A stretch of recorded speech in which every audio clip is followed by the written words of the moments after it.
Hello, everybody, and welcome to another Spark of Genius Flesh and Blood production. And I am joined by a couple of reckless rampages here with Clay DeAngelis and Ian Smith, both top eighting the most recent Canadian Nationals 2022. Of course, my co-creator, co-commentator, co-compatriot. Well, I guess not my co-commentator recently, co-caster, co-compatriot. I've been cheating on you, Eric. I'm sorry. I mean, Hello. Frank's a good looking guy, so it's fine. So we have two of my locals here, Ian and Clay, been playing for a decent amount of time. I know Clay is top eighted Rhinar randomly in like pretty much every event we've had, like roads, PQs, all that. Like I always see Clay in top 8, and then he just gets, I don't know, like bum rushed by a Viserai or some random Briar, Viserai, yeah. or something like that. But this deck really did perform quite well. Same exact list, 2 different pilots, both making top 8. Ian almost winning the damn thing.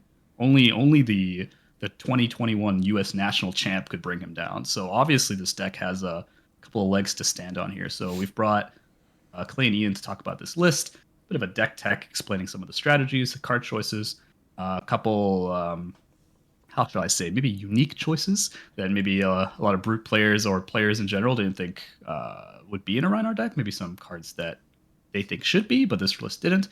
So as always, this list is, of course, one list you can run. Nobody is telling you to run this. This is the best Rhinar list. This is a Rhinar list that performed very well.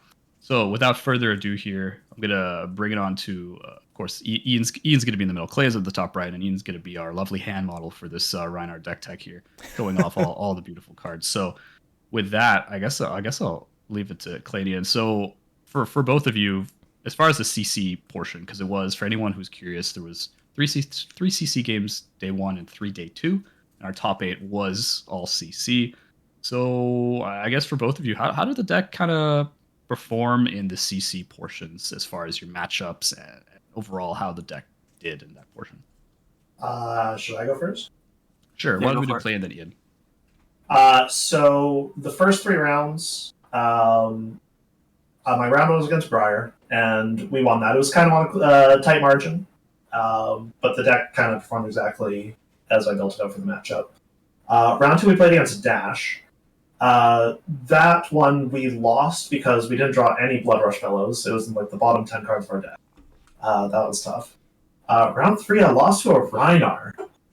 Rhinar Mayor. At the end of his first turn, I was at 13 locks. through 7 blocks. He got 34 damage in 1 turn. Was that just Blood Rush into Blood Rush into Blood Rush? 2 Blood Rushes, 2 Claw Swings, a Wild Ride that hit into a Pulping. Oh. It's a bit more high rolly than. I mean, we stabilized. Round 10, I played against another Briar. Won that one. And then it was Kodachi Phi, won that one on a pretty good margin. And then round 12 was Bravo into Eric, one of my friends. That was like an excellent game. That one is streamed for anyone. That one was curious streamed. That's right. That one is on the card to stream for anyone who's curious. That was a pretty spicy game. I got a double Blood Rush in the 11th inning. Yeah, that was clutch. I remember you were kind of behind in life total for like the whole thing, and then I think you were at like maybe 7 health left, and then you just pulled out a double Blood Rush. He was at 23 or something. It took him out in 1 turn, pretty much. Yeah, it's like kind of how like it's a little more extreme, but it is kind of how the matchup is supposed to go. You're like losing a lot, and then the Blood Rushes get you right back. Yeah. So in the quarterfinals, I lost to Yuki. Yuki's just world-class player. She's built different. I made like 1 or 2 mistakes, and she made 0. And the game was still extremely close. It was like on a razor's edge. I think I remember I was watching obviously, and it came down to, I think on your Alpha Rampage turn, she had a D-React in Arsenal. If she didn't have that, you would have got the game. I was like, she lost. And then all of a sudden, Frank saw what was in there beforehand. I didn't, so I was like super on the edge of my seat for that one. So you had it. It was just so close. Yeah, I mean, definitely swings up and down here. What about you, Ian? How did your games go? So the first 3 rounds of Swiss, I played against a Dromai, which is one of the matchups we think Rhiner's good into, and it went well for me. I played a Phi, which is one of the matchups that I personally think is the toughest. Clay thinks Briar is harder, but I think that's potentially a skill issue on my side. I am the one who just adopted the deck for the weekend. I thought Rhinar was going to be the top tier pick, so my Phi matchup is really too rough. I have a really hard time with it. And then I played new and Oldhim. We got that, so we won our first 3 rounds of Swiss. And then the last 3 rounds of Swiss, I played against an Iyslander, and I lost in a fairly close game. And then I played against another Iyslander who was Yuki. And similar to Clay, I made one mistake, and I just never recovered from it. We think Iyslander is one of the better matchups, but like when you're playing against really, really good players, it doesn't matter if it's a good matchup. If you make a mistake, you're toast. Right. And then to finish out, I got a win against a Viserai player, which is a very, very close game. Really well fought. It was definitely an end of Swiss game, though. Like there was a lot of things that happened during that game to get me the win. And then going into the cut, I was supposed to play against Oldhim, Jay Ueda, one of our locals, but he decided he wanted to do a sealed event instead, so I didn't have to play that game. And then I got a matchup against an Iyslander. This was actually the first Iyslander who beat me, and I beat them. And then we went up against Tarek Patel in Grand Finals on Oldhim, and I didn't accurately correct for what his deck was trying to do and just how much damage he was doing. And combining that with seeing my blood rushes late, and he just got a life lead. Eventually I went for a blood rush turn, hoping to potentially, like at that point I needed to get some good luck on my side to pull back into the game, and instead I drew 2 reds, and it was just no coming back from that. Yeah. So that's how my CC went. Yeah, I mean, again, congratulations to both of you guys making top 8. Not a small feat. A lot of great players in Canada, of course. You mentioned a couple of them. Yuki, the PTI Hunter. Now we could add Team Killer, I guess. Just taking out all the locals as she goes.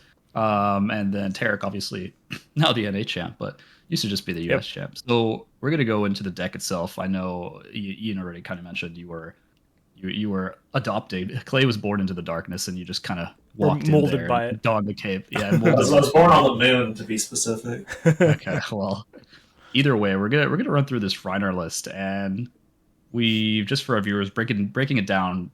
Generally, is same as our other deck text, starting with equipment and going into the core, like the skeletons, sideboards, and a little bit of the matchups. So, of course, there is a strategy to multiple matchups. Ian obviously didn't play every CC hero between them. There are matchups where there's a general idea, but it wasn't as practiced as others. So we're going to start off by kind of going into the equipment here. So I know Ian has part of it already laid out here. We got Rhinar, we got some claws, and some other equipment here. So maybe Clay, you can take us on the rundown on the equipment here. Yeah, our equipment package is pretty linear. As you can see, no Romping Club here. It's a pure Mandible Claw deck. Okay. And then the other choices are straightforward. We've got Scabskin Leathers, Crown of Providence, Gambler's Gloves, Tunic. And then we just have an 83 pack. Right. Okay. So I gotta ask, why no club? I'm sure everyone is asking why no club. So I'm sure you have a very specific thought about it. So I've been playing with Romping Club since I started. And I think the Romping Club has some of the most interesting play patterns in the whole game and some really interesting math to back it up. However, in practice, I found myself fatiguing out because while Romping Club supports a defensive strategy, however, Rhinar supports discarding cards. By playing Romping Club, you rip through your entire deck, and then you don't have enough cards to actually kill your opponent. So when I had that realization, I thought, okay, well, I can strip the Romping Club, I can strip all the support cards, the Wild Rides, the Pulpin, and I can use it to stabilize my weaker matchups. So like Briar, Viserai, Phi, etc. Right. Okay. No, that totally makes sense here. Are there any like equipment choices that you think after nationals that you might tweak a little bit, or is this kind of comfortable for you or Ian? If either of you had any thoughts upon the equipment suite, if there's anything, any thoughts you had after? Personally, I'm quite satisfied with the equipment choices. I might experiment with just a romping club, but like without any support. It has like some. It might be slightly better into Iyslander, but I'm pretty selective with the slots because I don't want to overcommit into decks where we already have a winning matchup. Mm-hmm. Right. Okay, that makes sense. So I think that's it for the equipment really here. At least seems I don't really have seems pretty standard. Yeah, I can't think of any other equipments that you'd probably want to put either. You have the AB3, which is pretty standard, I think. That's fair. Trying to Do either of you like can't. do either of you like skull crushers? That's a thing. I mean, I thought of that, but that seemed like a meme kind of pick. Although it exists. It exists. It has one block. I mean, if you roll a 1, goodbye, but it has blocks. We spent a lot of time talking about skull crushers. Okay. There was a time where I was convinced it was quite good. But Ian, what he said is he doesn't believe in skull crushers. And Doesn't believe in it. I don't know. Ian, was there anything you wanted to build on that? I mean, yeah, I just like, I wrote some code to basically simulate like what has to actually happen for it to be better than Goliath Gauntlet in terms of like actually dealing damage, and like it hit like there are games where it can be good, but just like on average it's really tough. And like and like it encourages you to roll without gambler's gloves, which just means like Variance. if you're exactly, it just increases variance for not quite enough extra EV, right? Like if it was like tuned in a way that it really was like powerful, then the extra variance would be something you could potentially accept. But as it is, it just feels like it's not quite worth it. Like risk reward seems a little bit lacking, I think. Yeah, exactly. Okay, that's fair. So we can move on to the skeleton, the core deck here. So this is, I think Clay, you mentioned it was 40 cards. 44 cards. Yeah. 44 cards. Okay, so the 44 card skeleton. I guess Ian, maybe you can take the reins for first bit. Maybe talk about some of the first power cards that are like really, really core to the deck. Sure. So the most powerful thing that Brute gets to do is Blood Rush Bellows. Yep. The deck, and Clay can probably elaborate this on a bit, the deck in general is fairly fair. Like we're playing sort of mid-range Flesh and Blood. We just sort of, we block well, we attack well. We're a little disruptive with Intimidate. But Blood Rush Bellows just lets us break the math of Flesh and Blood for like the turn we get to play it. I actually genuinely believe this card is broken, but it's acceptable because it's in a class that is just fair in every other category. Rhinar needed help. He needs it. Yeah. The other really important cards in terms of breaking math, it's basically just swing big. A 2 for 8 is just very good. It's one of those cards you can play, and sometimes you just watch people go, that's a lot of damage, because it is. Mm-hmm. And then everything else is probably generally more just powerful in specific matchups. I'm not sure if there's anything else you think I should point out specifically, Clay, in terms of power cards. Yeah, I think most of it is like fairly self-evident. Like we'll play like a single barraging beatdown and swing mandible claw, and that's like it either demands 2 cards, which slows down their game plan, or they take like decently above rate damage. Mm-hmm. But yeah, I think like most of the core is like pretty unsurprising. Mm-hmm. Right. There was some nice stuff with Beast Within as well. In response to like Icelander's abilities to make you discard. That was some nice stuff right there. Yeah. Beast Within can be like a real role player in those situations. Mm-hmm. I guess the other thing. Sorry, go ahead. Beast Within also interacts very favorably with Pummel, so sometimes when you get pummeled, instead of losing a card, you just lose a little bit of extra life and get to keep a card. Yeah. It's a very unique effect. Yeah. No, that's totally true. So I guess we can move into the rest of the skeleton there. Yeah. Why don't we start with the blues? Sure. They're fairly straightforward, so It's been accused of being boring. Boring. Rhinar. Yeah. Probably no way. just what you'd expect in a Rhinar deck, right? Nah, I see a high roller there. It's not boring. I mean, So- it's a zero cost intimidate. yeah. So What else we do you want? play High Roller, Clearing Bellow, and Barraging Beatdown. Barraging Beatdown is the best of the intimidates, but all of these cards basically serve the same function. They're a blue. They block 3. They have an intimidate trigger, and also they just get out of your hand whenever you need them to, with respect to Blood Rush Bellows. So if we ever have 2 blues in our hands, we just get 1 extra intimidate trigger, and we don't have turns where we can't go off. Wrecker Romp is the only blue 6 Rhinar has access to, so that's just an auto include. Sand Sketch Plan is also sort of an auto include. It's not one of the big power cards with how this deck is built, but it does often have a lot of use. And then finally, there's 2 Reckless Swing, which is one of the sort of end game, late game win conditions of the deck. You can just, while blocking, deal 2 damage on your opponent's turn, sort of kill them almost as if you're a wizard. So people have to be very careful about going down to 2 health or 4 health against Rhinar, because sometimes you're just not going to get a chance. They've always got to respect that card. Even if you don't have it in your deck, they respect it because it might be there. So like just to build off of that, the way the deck is structured, like we have 3 Blood Rush Fellows, that's not necessarily enough to kill them. And then we're just going to be playing Fair Flesh and Blood until we see those Reckless Swings, and that's like how we're going to close up the game. Right.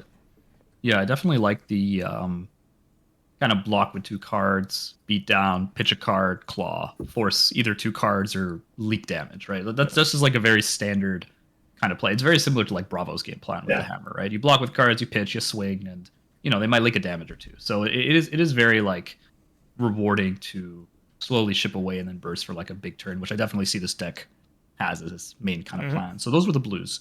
I guess the yellows other than Blood Rush, of course. Yeah, so there's Blood Rush, which is one of the more powerful ones, and then we have Beast Within, Smash Instinct, Riled Up, and Pack Call in the main deck. So maybe Clay can go over why we're playing all of these. So I mean, firstly, they're all the yellow 6s within the Brute class that don't have a discard clause. Because the way the play patterns of the deck want to shake out, we want to block with 2 cards and then swing with something. And if that something is a yellow Wrecker Romp or a yellow Savage Swing, that's like, it's very bad rate for your getting. We're not happy to play our yellow 6s on return, but it's what we got to do to like stitch together the game until we hit the Blood Rushes. Right. That's fair. I see the pack call there. So that was one of the new cards, right? From the classic Rhinar, battles. The classic battles kit, right? Maybe if you could explain a little bit about pack call for the viewers. Yeah, so its text is that when you defend with it, you reveal the top card of your deck, and if it is an attack with power 6 or greater, it stays on top, and if it's not, it goes on the bottom. Right. In terms of utility in the deck, it's actually pretty limited. It's kind of it's a vestige of when the deck was still running like Wild Ride and Pulping, but at the end of the day, it's still like the last 3 for 6 that we have access to. Yeah, no, because I totally remember there's just like a ton of tools in there for Dory and Warrior, and then Einar just kind of got a little on the shafted side. Yeah, just reprint Alpha Rampage. Let's go. Yeah, that's right. I needed another version of Alpha Rampage, so Okay, well, you benefited. I mean, Pack Call not being too bad because it is a 3-block yellow 6 attack that there aren't many of that don't have a discard clause. So I can see it being a very good, I guess, alternative to using those other discard clauses cards. Yeah, right. We just have to run basically all of the ones that we can. And like we mentioned, Beast Within is the best 3 for 6 because it has the additional you get to draw when it enters the graveyard through a discard effect.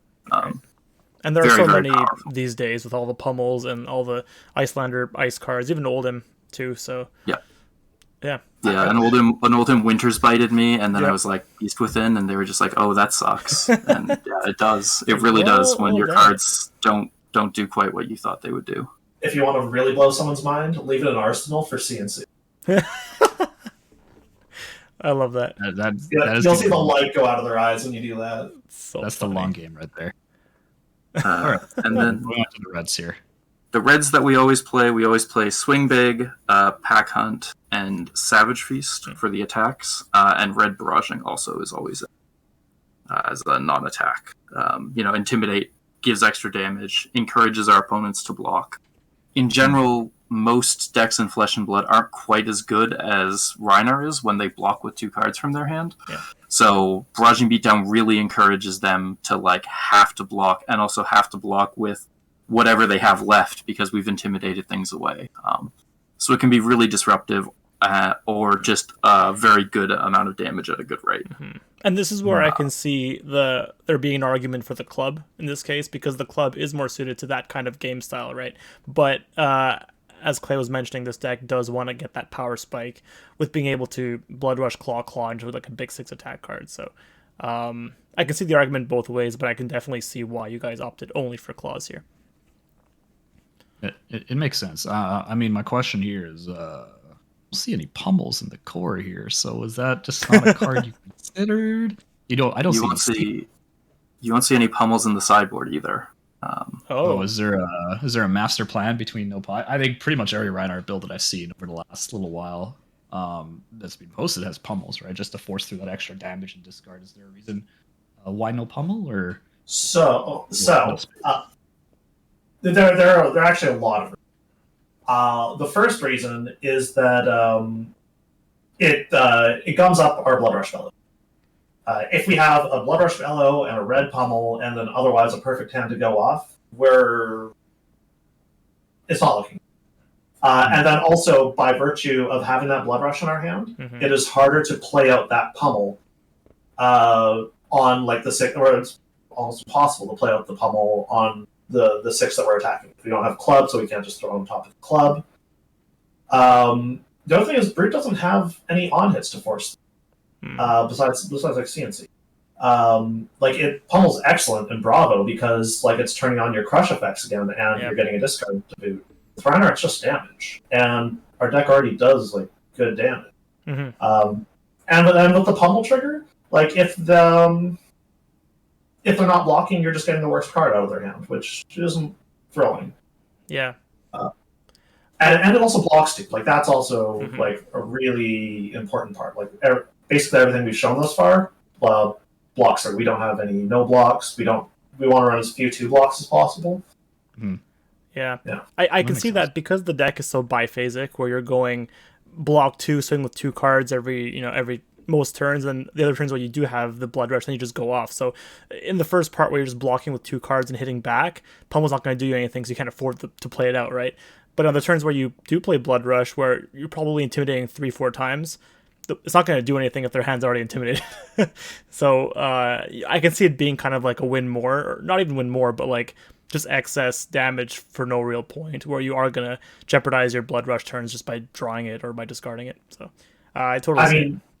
You also jeopardize your Blood Rush turns by taking the damage that you need to set up a pummel turn. Because if you're keeping your full hand to pummel, you're probably eating 12 or 6, 7, 8, 9 more damage than you would need to, which makes it harder for you to take that damage when you want to go with Blood Rush. 100%. Makes sense. So that's the core deck, right? So moving on to the sideboard. So I guess out of a 44, you got probably around 20, 25 cards on the side ish.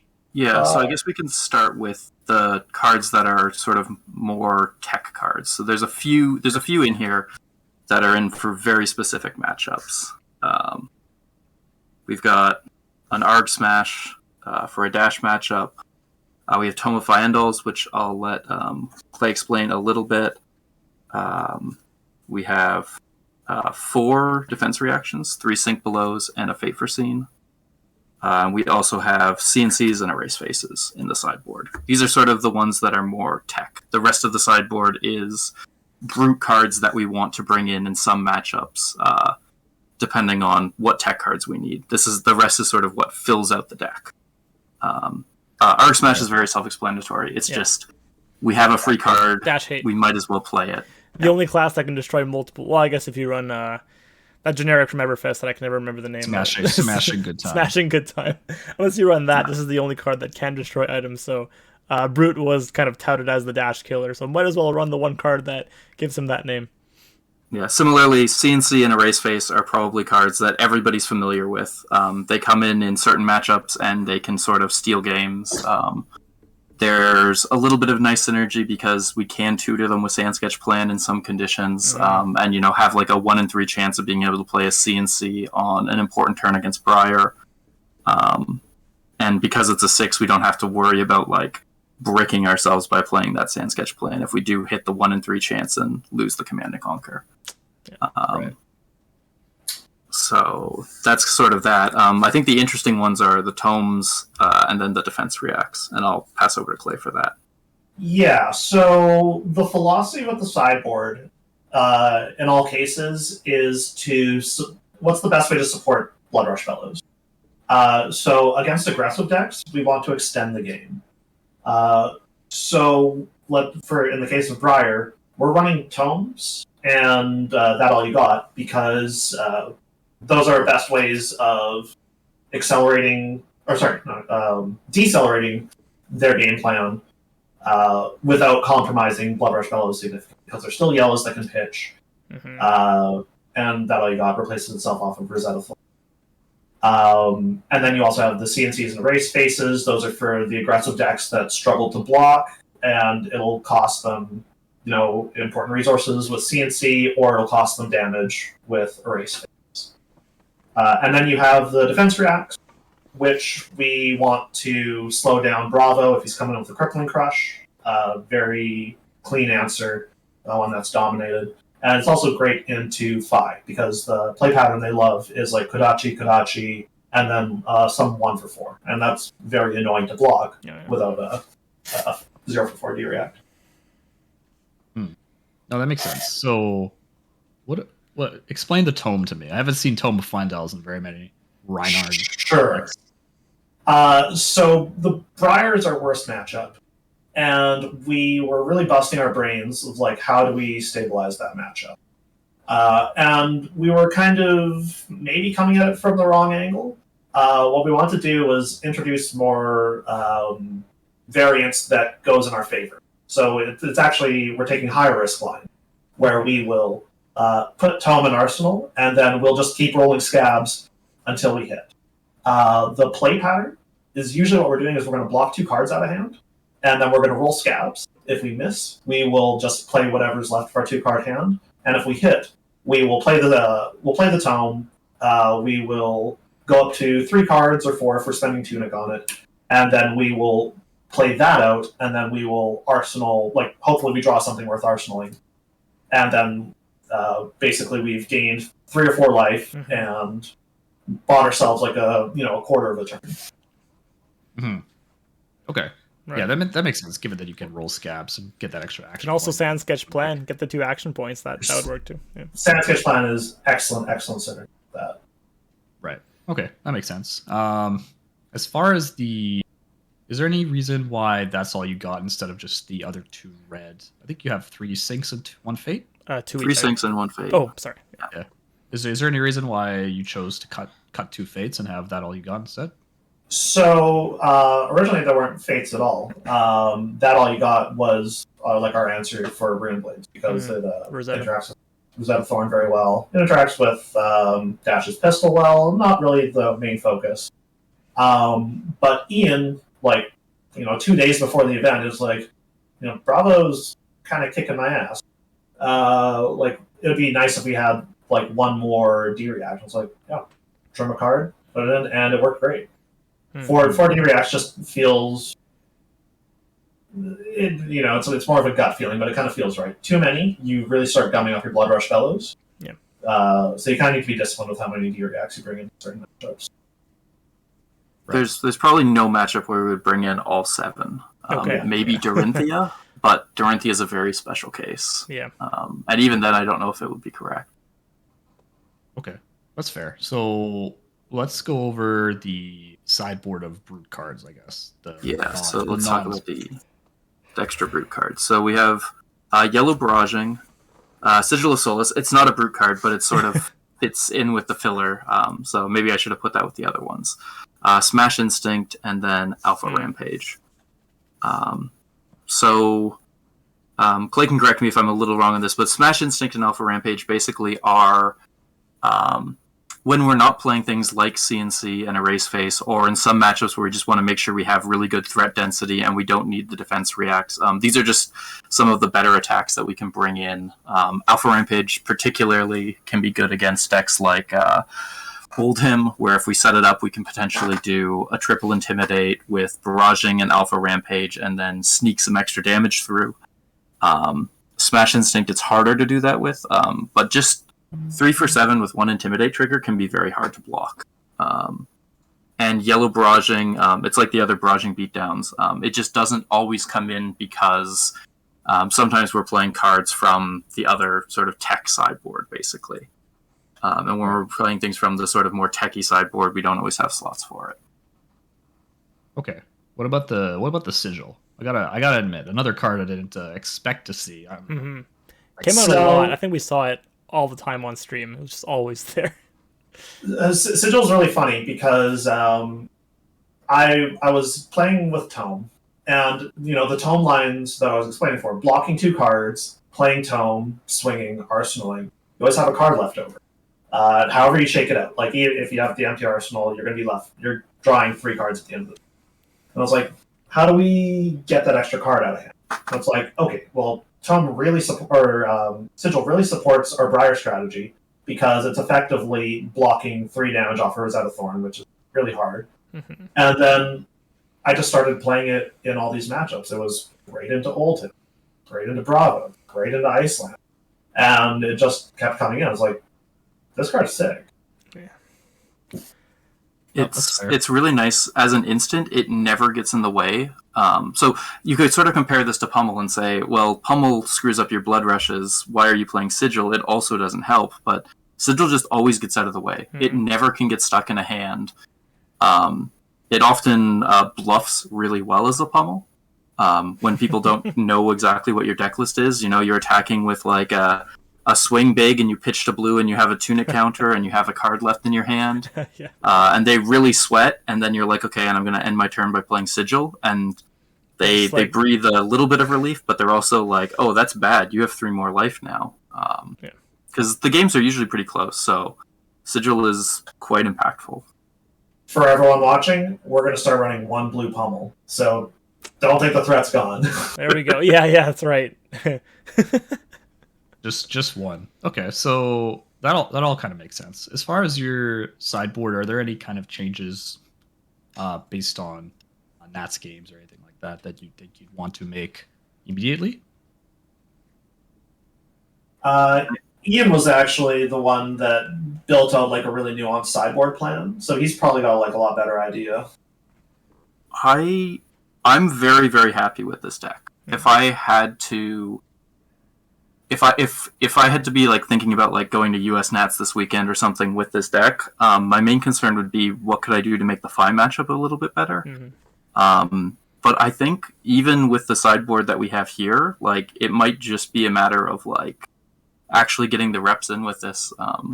I think Clay did the majority of the deck building for this, and I think he just got it right.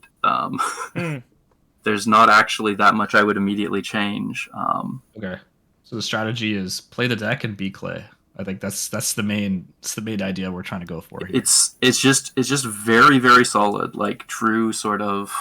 We play just fair flesh and blood, except for the few times where we get to do brute things. And if we're pretty good at converting hands of any size into playable hands.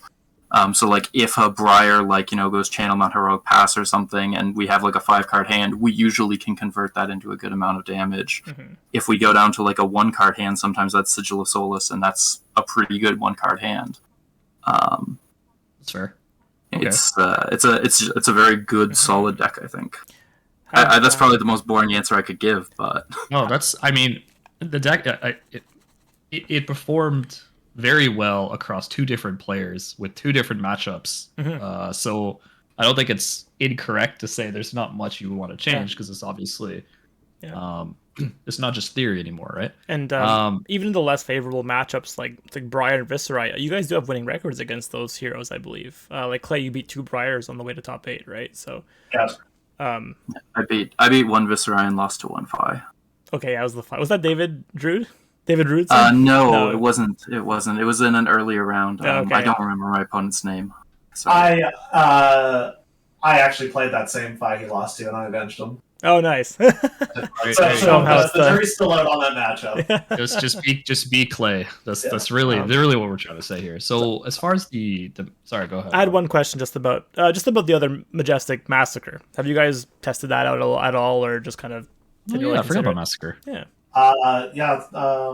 So Massacre was a card I was playing with for a long time, and based on the play patterns that I've been building into the deck, where you're blocking 2 cards, swinging with 2 cards, a lot of the time, one of those 2 cards you're swinging with is Massacre. It's a red that's a 3 for 6. So that's like not really what we want to be doing with our red. Now the corollary to that is that it's quite good with Blood Rush Fellow.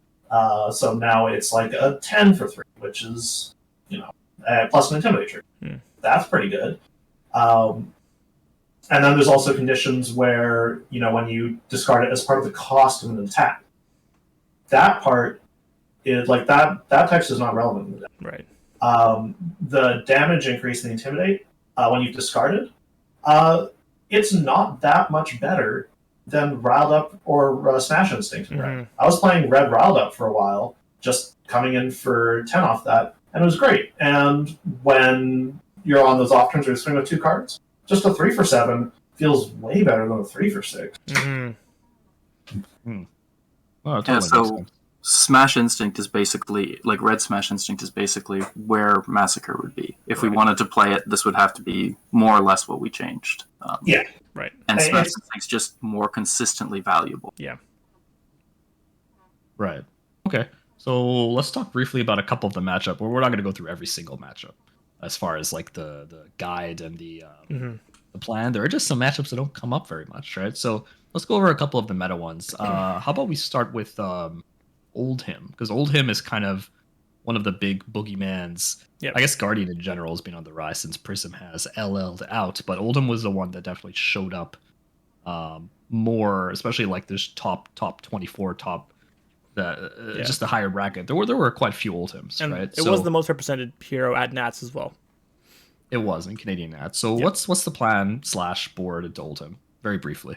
So there are basically 6 relevant cards in the Oldhim matchup.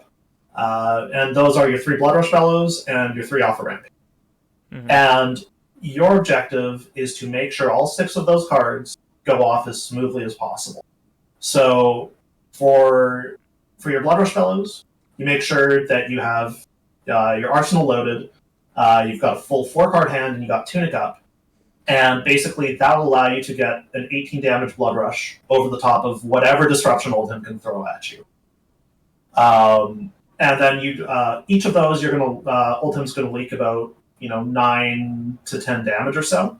So you resolve all 3 of those. You've gotten them down to about 10 or 12 or something like that. And then you have the Alpha Rampage. The Alpha Rampage is chipping less. It can be more if you have the Barraging Beatdown to support it. And then from there, he's in the single digit. And from there, he's got a block for his life. He's getting his hand disrupted by Intimidate triggers. And eventually, he gets to 2 life. Everyone dies at 2 life. Unless you got Crown up. And then we need to structure 2 Reckless Swings. But, it works. So one of the reasons, if I don't want to get too much into it, one of the reasons it's so good against Oldhim is that all the damage we need to kill him is in the first cycle. Everyone else is really warping their decks to beat him. We don't have to burn our brains out on pitch stacking or whatever. We just try and run him over. Okay. Very major cards coming in from the side are like the Alpha Rampage, the Beatdowns. Correct. The 2 for 6s, Sigils. That kind I of think this is basically the sideboard for Oldhim. Yeah. Yeah, I was gonna ask That about the sounds about right. CNCs because Crown of Seeds is a thing, so it's like CNC will never hit. But as you mentioned, I guess Clay, it's mostly gonna be fodder like for your Blood Rush, right? Just make sure you get the enough 6 attacks in your deck to be able to get it off consistently. Yeah, we're trying to bring in as many 6 attacks to fill out the deck once we've got all our attack cards. We're trying to hit like a 30 or like a 50% density of 6 attacks. One of the important things against Oldhim and like why we would play something like CNC is we can't just sit there doing nothing against Oldhim. He will attack us, especially with the more proactive decks. So ideally, we want to be throwing threats at him, so he also has to block. He can't keep huge hands. He can't sort of set up like a intimidated glacial or like great pummels. We want him to have to be like working a little bit for his damage. Yeah. So force him to pitch. So we're playing pretty much. Exactly. We're playing all these sort of middle turns where all we're doing is forcing Oldhim to interact and like either leak a little bit of damage and then he gets to get us for a bit of damage, or just do his sort of more defensive plan. Yeah, just make him sit still and wait for Blood Rush fellows. Mm-hmm. Yeah. Right. Okay. So while we're on the Oldhim topic, I guess let's move on to the Bravo topic, which I'm sure Clay had a little bit more intimate details on that one, as he did have to face it. So what are the differences between your approach to Bravo? It's quite different because the D-reacts are coming in for Bravo. Because like the way the math works, all of Bravo's attacks are essentially on rate. You have crush effects that will equalize that, and then dominate will maximize the chance of that crush getting through. However, once you price in the cost of dominate on top of the attack, all his attacks are below rate on damage. If you can line up, sync below out of arsenal, a block from hand, a piece of equipment, you've won that turn cycle. If that's a crippling crush, it's a huge win. And every one of those like big heaters you get out of his deck, like his finals, etc., just clears the way for Blood Rush spells. And then the plan becomes similar to Oldhim, where you're just trying to maximize your Blood Rush fellows when you see them. And you're also being very careful not to lose them when Crippling Crush comes down. So I'll take care to like crown them away if they're sitting in Arsenal and see a CNC coming down. Sometimes I even crown them out of my hand if a Crippling is coming. Right. Okay, that makes sense. Just prioritize the D-react and Arsenal, side them in. Things like Sigil that can really throw them for a loop if they're getting like hand discard. You can respond with Sigil, so it's... Yeah, so if they're just dominating attacks to push through damage, like Sigil just lets us block with an extra card, block. Yeah. You're just not you're not going to take that minus the crush effect. free. But yeah. The free charge. Yeah, that makes sense. Okay. Let's go on to the matchup that you've both seen a lot of, Iyslander. Well, Iyslander's becoming a lot more popular recently. Very difficult deck to play, but both of you did play into Iyslanders. What is the idea versus Iyslander? It's quite similar to Oldhim in that we want to make sure that our strong turns are as good as possible. Now, Iyslander's like primary means of fighting back against this deck is to keep Channel like Frigid and what was it, Hypothermia? Is that the card? Yeah, prevent the cards from getting go again. Yeah. So she's going to try and break up the Blood Rush. Now, that strategy isn't perfect because it involves her keeping cards in Arsenal for a long time, which is slowing down her own gameplay. So basically, while she's preoccupied with trying to break up her Blood Rush fellows, we're just we're sending in Alpha Rampages, we're attacking with on-rate damage. And as long as we're attacking with on-rate damage, like wizard damage is kind of below rate. And we've got a great blue and yellow density to pitch an arcane barrier. We're just gonna keep winning turn cycle. And we'll try and go off because if they don't have it, they're just gonna lose. Yeah. But we've got a solid game plan. It gets disrupted. Yep. No, that makes sense. I mean, they only have 3 Hypothermias. They only have 3 Channel Lakes. You're running Arcane 3 because you get Skullhorn, which is a very good card. Very efficient. Arcane pitch, good pitch density. So I definitely see it bringing in the yellow barragings, as you said, erases, CNC, keeping up that pressure. I mean, you have I think you have 3 erases and one CNC. Why is that? It's filler. Okay. Yeah. The CNC is there as an attack, basically. CNC isn't very good against Iyslander, but it's what we have. So. Yeah. Okay, fair enough. So that's Iyslander. I think another big one that I'm just gonna say aggro decks. So kind of Briar. I know Ian, you mentioned that you don't. Well, I think no. Clay mentioned that he doesn't like Briar, and then Ian mentioned you don't like Fire, right? Yeah. But both of them aggro decks have been like the Achilles heel of Rhinar in the past. I mean, Viserai, Briar just pumping out immense amounts of damage. Not caring about Intimidates because they don't block anyway. On hit, exactly. They don't block, right? So Intimidate is kind of textless versus them. But let's look at Briar first, or Briar Viserai. It doesn't really matter. But as far as the game plan versus those decks and how Rhinar is able to compete. So with Briar, we don't actually run AB into Briar. Fair enough. So we bring in the full life game package. And yeah, we just found it was more efficient for staying alive. If we're ever getting to that checkmate situation where we're in single digits life and checking Rosetta Thorn, those games are like impossible to win, even if you have the the AB1. You've lost already at that point, right? Yeah, AB2 is too much of a commitment for the deck. And something like Sigil of Solace is almost infinitely better than actually having the Arcane Barrier in that state, right? We can draw a Sigil of Solace, and the Briar player doesn't know that going all in on, I'm just going to get you with 2 Arcane isn't going to work this time, right? Right, so Sigil of Solace is very, very valuable. Like, playing these, we gain more life in our deck because we play Sigil of Solace than if we played AB and pitched and tried to follow our game plan. Right. And having the Gambler's Gloves over AB1 gloves makes sense if you're going that Tome of Fyendal route where you want to try to get those action points. If you whiff, at least have Gambler's Gloves there to pick you back up. Precisely. Yep. Yeah, that makes sense. Prolong the game with Tome, Sigil, efficient attacks with barraging, extend with, and then you got some on hits with CNC, erase face. Very good. Just speed bumps. Force and block. Yeah. And against other aggressive decks, sometimes the red defense reactions come in. Just basically something like Briar, the 4-block isn't actually that relevant of a stopper for on hits.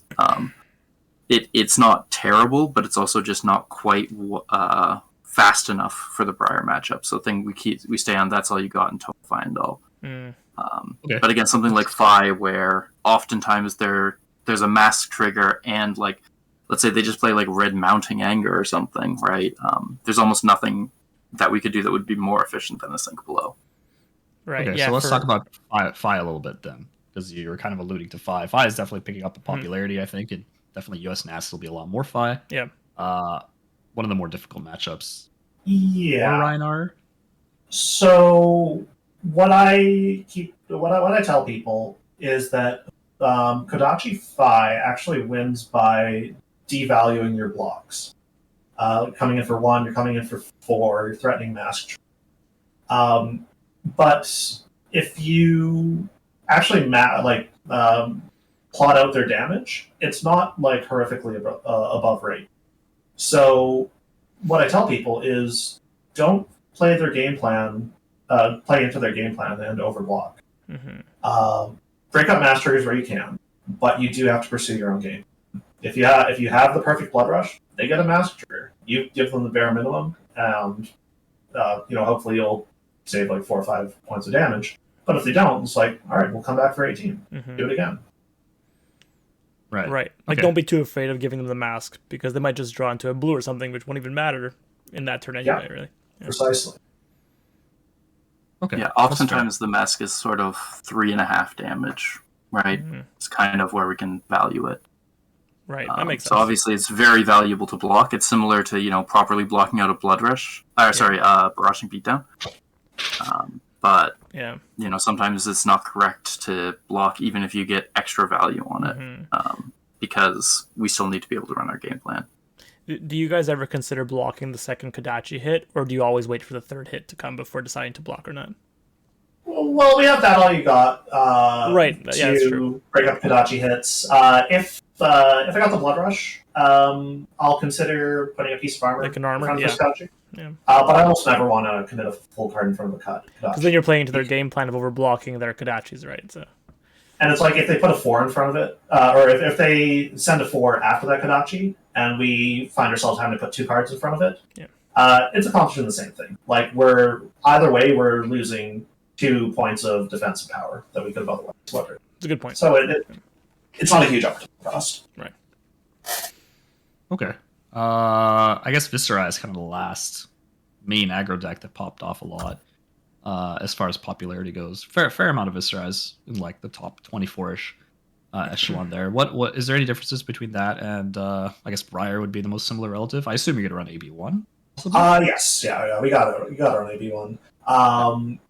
But Viserai, unlike Briar, has a lot more on hits that we have to respect, so we have to be careful about what we have that can block. Because like Movrion Skies really lopsides the math if you let those hit. That makes sense. I guess the only two I can think of that are kind of at a high enough popularity level are Dash and Dromai. Right, so maybe start with Dash. I know historically favored for Rhinar, I guess, because like they run a bunch of D-reacts, you just intimidate them away. You have I'll say smashing good time. That's nice. Arg Smash. Yeah, the original smashing good. Arg ellipses smash. Yep. Exactly. So what's the game plan for Dash? Just run them over or what? It gets pretty hairy. Dashes have a transformational sideboard, which can catch a lot of decks off guard. They go in the pure item strategy, or they go for like the Teklo Pounder rushdown. Boost, yeah. Yeah. If they go into the item strategy, like we can risk getting fatigued out. If they go for the aggro strategy, we can get run over if we're not blocking aggressively enough.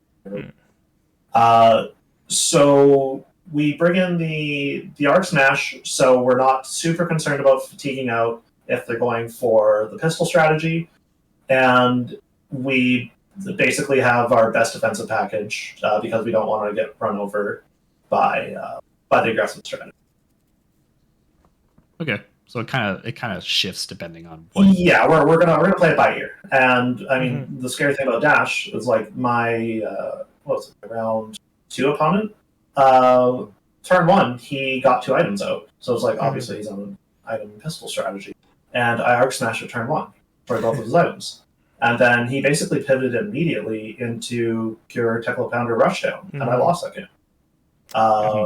I tricked myself into thinking that I wanted to kill him before he could set up again, and he just came back with better damage. Yeah. Yeah, that is definitely a scary part about Dash. So locking into kind of Dromai as the last more popular deck that people are going to see. What is the idea versus Dromai? Dromai it's rough for the Dromai player. That being said, Dromai can trick you into fatiguing out. If you over-fixate on popping all of her dragons, you're not going to have what you need to kill her, because the deck's actually very defensive. It blocks very well. So the strategy is actually quite similar to Oldhim.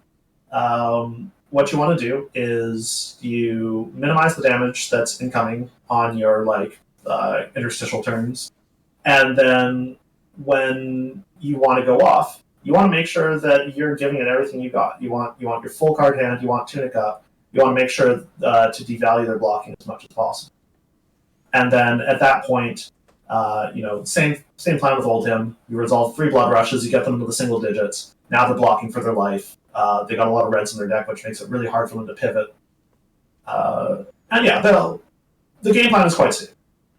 How often do you see yourself rolling scab skins just to pop multiple dragons on those kind of matches? The only dragon that I am interested in attacking is Mirror Guy. The rest, they just gotta wait their turn to get popped. Okay, yeah, that makes sense. Yeah. If they drop Passing Mirage, I'll roll scabs to keep up pressure and take it out. with 34 poppers in our deck, it's very inefficient for us to kill a dragon with anything other than the Phantasm trigger. Let them run into you instead. One important note: because we are on claws, we do actually have to commit a card to killing Mirage-Eye. Yes. Right. That's because yeah. Yeah, sorry. We don't have Romping Club, which is like the easiest answer. So we do have to keep 2 cards. It's ugly, and we are going to find ourselves leaking damage, but it's not enough to swing the matchup like anywhere close. Right. It's already a favorable matchup for Rhinar, so you don't have to like cater more to that if you're already winning it. Just an important thing for anybody playing the matchup to remember that you need to do something to kill Mirage-Eye. You're not going to get it for free. Yep. That's fair. I think those were all the kind of major matchups. I could think of maybe one more, maybe Lexi, if you guys have any plans against Lexi, because she is one of the more aggressive heroes that people tend to have to fatigue out and they don't really have an aggressive strategy into. So I wonder if you guys had that kind of strategy where you just fatigue her out or maybe go more aggressive than she is. I don't know. With Lexi, you have to be really quick to drop your game plan. Because if they go Rain Razors, 3 of a kind, and they've got an Endless Arrow just like as their last card in their hand, you will explode. And it doesn't actually matter what you do. Yeah. You just need to make sure that those Endless Arrows are gone. That they're using their equipment to pivot in situations where it's not going to cost you. Yeah, and she's less relevant nowadays anyway. She's definitely getting pushed out. I'll say I've never been Yuki on Lexi. It's That's fair, yeah. I don't think it's a bad matchup for Rhinar, but she's a killer. Yep. You've made plenty of other Lexis. Yeah. I've against Lexi there. I've beaten pretty much every other Lexi I've seen in bracket though, so the strategy definitely. Yeah. Fair enough. So that was kind of all we had. Did you guys have any shout outs or anything you wanted to mention to the viewers, maybe about the deck, about yourselves? I don't know what your favorite color is, whatever. I mean, obviously it's green, I assume. Green, actually. Yeah, fair enough. So we're looking at getting some streaming going. We're looking at starting a tournament series. Keep on the lookout for Intellect Penalty. We're going to be posting some notifications when it goes live. Come through and try and make something cool. Awesome. This will be streamed. Is this a Twitch stream or is this? Yeah. We're gonna stream on Twitch. Okay. We're actually looking at Matcherino if anyone is familiar with fighting games, but it's a crowdfunding platform to build prize pools. That'll be for the tournaments you guys put together. Yeah. Why Intellect Penalty? I gotta ask. You guys just like happen to get a lot of IPs when you guys play, IP2, or IP3.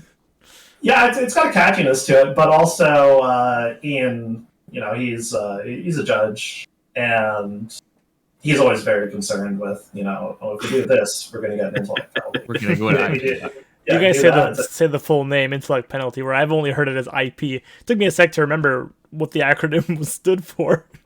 Yeah. Sure. So it's part inside joke, and it's like also it's like a little communication on our ethos. Like we're not genius. We're not world class players, but I've always used a dumb brick as my username for things. Just like it's just sort of sometimes you just got to admit that look, we're not the smartest people in the world here. Yeah, that was always my concern with the term spark of genius too, because it's like I don't want to so presumptuous. I don't want to make us seem like the smartest people ever, because I'm definitely not. Eric's probably closer to that than I am. But I like the card, sue me. It's just a very good card. But yeah, I get what you mean. But we did really go in the opposite direction for naming. Maybe it's going to set up a good rivalry in the future. That's true. Yeah. Okay, well, that being said, any shout-outs you guys want to make to anyone that maybe you practiced with or helped you with the deck building or anything like that? I just want to thank Clay. All of this deck is all Clay's hard work. I went into testing for Canadian Nats being like, I'm going to play Briar, and then I just kept playing Briar, and I kept being like, oh no, this is really bad against a lot of decks. And I played with Clay a lot, and I was like, I really think Clay has the deck. So I picked it up, and he had the deck. Yeah, he had it. So this is all his hard work, and it got me all the way to second. So, and where'd you get the deck from, Clay? This is all just homebrewed. Spill the beans. Yeah. So I started messing around with the deck in November, and I wasn't thinking particularly critically about the game. But I was going positive in tournaments. I wasn't like top 8 or anything. And Eric Keelback at that point, who I was playing a lot with, was like, man, it must be really hard to determine when you roll scab skin leather. And I was like, man, just roll. And it's like, days later, I was thinking, that's such a dumb answer. Like, there's got to be a better way to determine when you roll scab skin leather. And it was like, I started, drawing on some of my math background, some probability. I was playing a lot of Blood Bowl at the time. And then I just started doing the math on certain lines, and things started coming together. So, like, I should probably put some respect on Eric Keelback for forcing me to start thinking critically. Yeah. Yep. No, that's fair. Is there any math that you'd like to apply to KO? Does that work the same way, or is KO just a lost cause? I shouldn't open that can of worms. To answer that question, I have to play Blitz. That's fair. Okay. No. Yeah. Well, here's my last question for the episode. Are you guys planning on playing Worlds? It's coming up like pretty soon. It's gonna be a BNR in October. It's gonna be the best format for Worlds. It's gonna be CC, Draft, and Blitz. So, you guys planning on using those freshly minted PTIs and smacking everyone down with Rhinar, or what? I haven't solved that problem yet. For me, at least, it's something that I'll know the answer to probably in a week and a half. I need time to think on it. Yeah, we played a lot of Flesh and Blood leading up to Nats, and we're like pretty burnt out. Yeah. And planning for Worlds, like, that's tough. I think the appeal of going to Worlds is very strong, though. Like, I think we proved ourselves on Canada's stage. If we go to Worlds, if we could put up similar results, I think people would really have to start paying. Definitely. Oh, totally agree. Well, with that, appreciate you guys for coming on. I know you guys have busy schedules here, so bringing everyone the light that is Rhinar, the Reckless Rampage, as people I know have been counting him out for the longest time as like some just like washed up second rate hero. Obviously, It's nice to see him front and center. He also has like a bit of a fun play pattern, but also very logical, as you've kind of brought out with this deck list. Everything kind of very curated for different kind of ideas, very logical game plan and such. So appreciate you guys. Also to emphasize that this meta is probably the most favorable that it's ever been for Rhinar, actually. So if people are looking to try this deck out, this one specifically, or any other Rhinar build there is out there, now's a good time because he's very well pitted. Yeah, I'm always happy to take questions. If you message me on Discord, I'm always happy to talk about it. Just it's Clay. It's just Clay. Go through the Flesh and Blood Discord. I'll put his Discord in the description. But yeah, just look to the Rhinar chat. You'll probably find it. But with that, hope everyone enjoyed watching. If you like the content, feel free to like, comment, and subscribe. And with that, from wherever you're watching in the world, have a good morning, good afternoon, or good evening. Bye for now.